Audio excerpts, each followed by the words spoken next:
ಈಗ ಸರ್ಕಾರ ಏನು ಕ್ರಮ ತೆಗೆದುಕೊಂಡಿದ್ದಾರೆ ಅನ್ನೋದ್ರ ಬಗ್ಗೆ ನಾನು ಟೀಕೆ ಟಿಪ್ಪಣಿ ಮಾಡೋದು ಸರಿ ಬರೋದಿಲ್ಲ.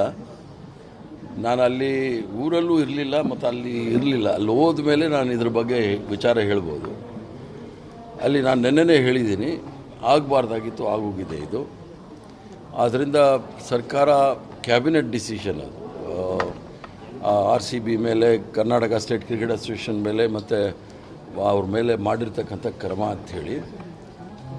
ಆದ್ದರಿಂದ ಬೆಂಗಳೂರಿಗೆ ಹೋದ ನಂತರ ಇದ್ರ ಬಗ್ಗೆ ನಾನು ಮಾತಾಡ್ತೇನೆ. ಆದರೆ ಇಲ್ಲಿ ವಿಧಾನಸೌಧದ ಮೆಟ್ಟಿಲುಗಳ ಮೇಲೆ ಪ್ರೋಗ್ರಾಮ್ ಮಾಡಿದ್ದು, ಅದ ನಂತರ ಸ್ಟೇಡಿಯಮಲ್ಲಿ ಪ್ರೋಗ್ರಾಮ್ ಮಾಡಿದ್ದು, ಇದು ಒಂದು ಕಡೆಯಿಂದ ಎಲ್ಲೋ ಒಂದು ಕಡೆ ಫೇಲಿಯರ್ ಅಂತ ಅನಿಸುತ್ತೆ. ಈಗ ಅಲ್ಲಿ ಜವಾಬ್ದಾರಿ ಸ್ಥಾನದಲ್ಲಿ ಇರ್ತಕ್ಕಂಥವರು ಮಾಡಿರ್ತಕ್ಕಂಥದ್ದು ಕಾರ್ಯಕ್ರಮಗಳು, ಅದು ನಡಿಬಾರ್ದು ಘಟನೆ ನಡೆದೋಗಿದೆ ಸ್ಟೇಡಿಯಂ ಹತ್ರ. ಅದರ ಬಗ್ಗೆ ಕ್ಯಾಬಿನೆಟ್ ಡಿಸಿಷನ್ ತಗೊಂಡ್ಮೇಲೆ ನಾನೇನು ಮಾತಾಡಲಿಕ್ಕೆ ಬಂದಿದ್ದೆ.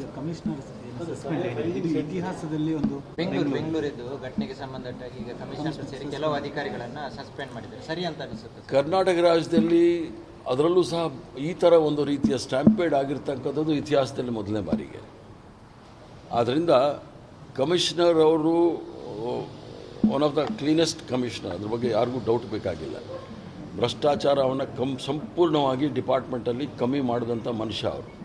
ಈ ವಿಚಾರದಲ್ಲಿ ಏನಾಗಿದೆ ಅಂಥೇಳಿ ಅದು ಕ್ಯಾಬಿನೆಟ್ ತೀರ್ಮಾನ ಆಗಿರೋದ್ರಿಂದ ಅದ್ರ ಬಗ್ಗೆ ನಾನು ಏನು ಹೇಳಲಿಕ್ಕಾಗೋದಿಲ್ಲ. ಬೆಂಗಳೂರಿಗೆ ಹೋದ ನಂತರ ಅದನ್ನು ತಿಳ್ಕೊಂಡು ಆಮೇಲೆ ನಾನು ಪತ್ರಿಕರ್ತರ ಮುಂದೆ ಬರ್ತೇನೆ. ನಾವೇ ಹೊಣೆ ಅಂತ, ಇದು ಘಟನೆಗೆ ನಾವೇ ಹೊಣೆ ಅಂತ ಹೇಳಿದ್ದು, ಆದರೆ ಈಗ ಕಮಿಷನರನ್ನು ಸಸ್ಪೆಂಡ್ ಮಾಡೋದು ಇಷ್ಟು ಸರಿ ಅಂತ ಅಲ್ಲ. ಘಟನೆಗೆ ಹೊಣೆ ಅಂತ ಹೇಳಿದ ಮೇಲೆ ಯಾವ್ಯಾವ ಕಾರಣಗಳು ಅಂತ ಕ್ಯಾಬಿನೆಟಲ್ಲಿ ಚರ್ಚೆ ಮಾಡಿರುವಾಗ ಎಲ್ಲ ವಿಚಾರಗಳು ಬಂದಿರುತ್ತೆ. ಕ್ಯಾಬಿನೆಟ್ ಚರ್ಚೆ ಮಾಡುವಾಗ ಅಲ್ಲಿ ಗೃಹ ಮಂತ್ರಾಲಯದ ಹೋಮ್ ಸೆಕ್ರೆಟರಿ ಸಹ ಇರ್ತಾರೆ. ಎಲ್ಲ ಇನ್ಪುಟ್ಸ್ ಇರುತ್ತೆ, ಇಂಟೆಲಿಜೆನ್ಸ್ ಇನ್ಪುಟ್ಸ್ ಇರುತ್ತೆ. ಯಾವ ಆಧಾರದ ಮೇಲೆ ತಗೊಂಡಿದ್ದಾರೆ ಅನ್ನೋದು ಗೊತ್ತಿಲ್ಲ. ಅದು ತಿಳ್ಕೊಂಡ್ಮೇಲೆ ನಾನು ಮಾತಾಡ್ತೀನಿ.